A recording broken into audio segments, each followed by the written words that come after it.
as a society, as humans, we need to, we need to not judge people too soon before we get to know them. You should always get to know someone before you judge them. No matter what you've heard or what's happened, or if something bad happened to someone like you, you shouldn't judge that another person that had nothing to do with that. It's not so much a problem of population as it is a problem of distribution. And so therefore I do believe that since we are already experiencing a global economy, then why not become a global economy in a righteous way? Maybe if we all thought about these things more. I don't know. These questions they're interesting because I don't really think about them a lot. I don't think we can. I think that, if you're a historian at all, you can see that we never get along.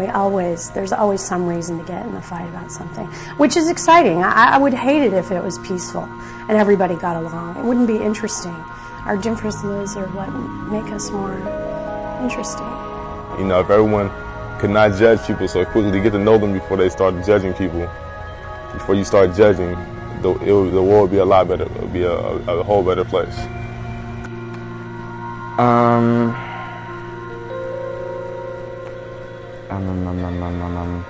I think if we mind our own business, we can get along more successfully.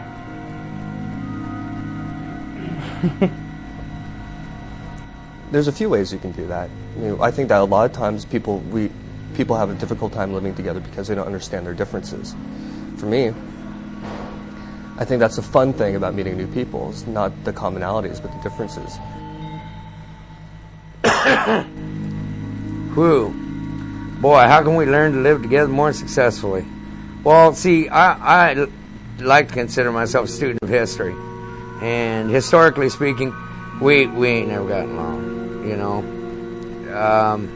you get a whole bunch of humans together and they just don't agree on shit, and they're envious and they're greedy and they're warlike, and that's what people do. And I have a real fear that even with the information exchange that we've got going on and the new openness and the world shrinking and it being a much smaller place, because I'm sure that my grandparents, didn't know people in countries all over the world, but I do.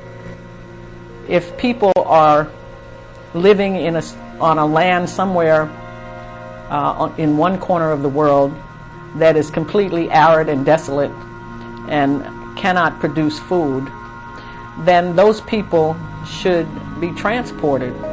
They should be permitted and encouraged to emigrate to places where there is a need for people to work the land. To live together successfully, I think maybe more of that looking in the eye and being accountable for the things that you do.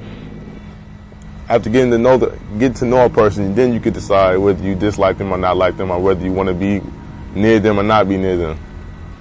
There is no shortage of land on this globe. If you travel outside of any city in the United States, and if you travel by air and the plane is flying low enough, you see nothing but land. As I understand it, and these stats might be a little bit dated, but only about 98% of the population of the United States, for example, lives in the cities. That leaves a great deal of land.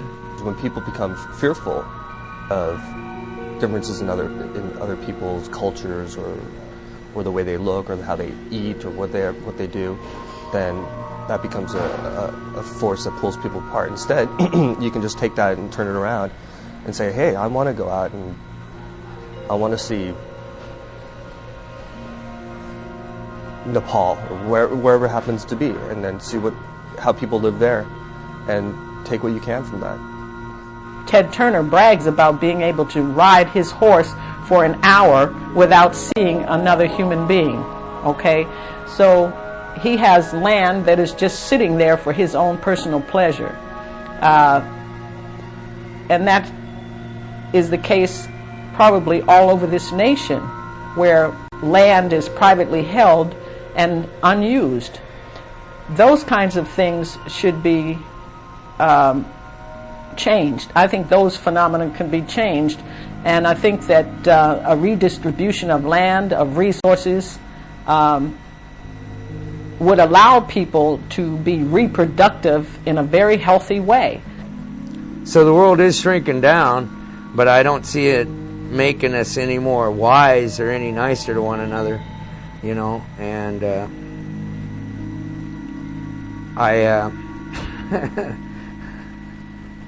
I think we're just going to continue killing each other. I just really don't have much hope for these people.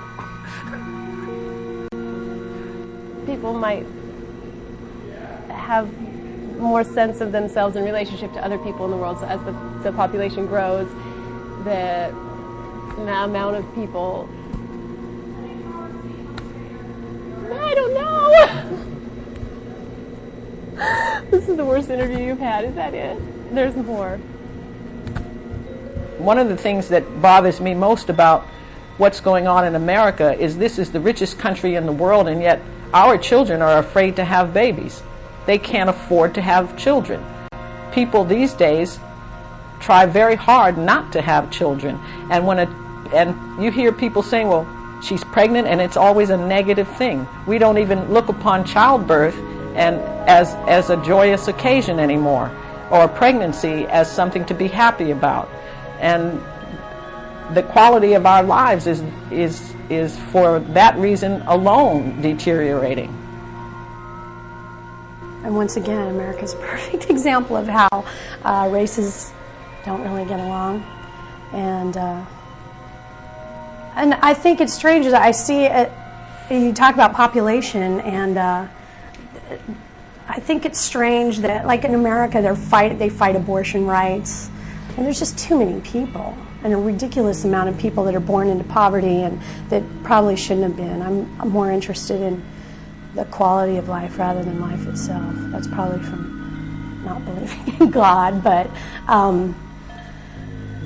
I don't think there's anything wrong with death, and it seems like we always want to keep people alive, you know, and they want to live forever, and not enough people are dying and too many are being born.